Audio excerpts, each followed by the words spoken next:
নমস্কার। অমাবস্যার রানী কোন অমাবস্যাকে বলা হয় জানেন কি? কৃষ্ণপক্ষের শেষ দিন হচ্ছে অমাবস্যা। বছরে 12টি বা 13টি অমাবস্যাই তাৎপর্যপূর্ণ, কিন্তু ভাদ্র মাসের কৌশী অমাবস্যা বছরের সর্বশ্রেষ্ঠ তান্ত্রিক অমাবস্যা।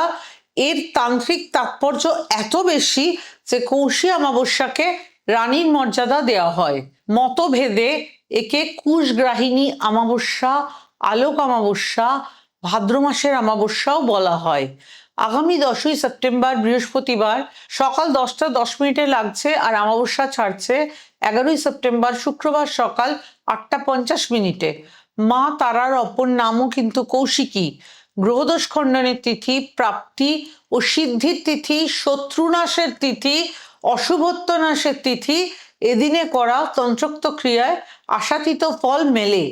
সম্ভব হলে নিজের বা প্রিয়জনের ভাগ্য পরিবর্তনে কাজে লাগান তন্ত্রের রানী অমাবস্যাকে।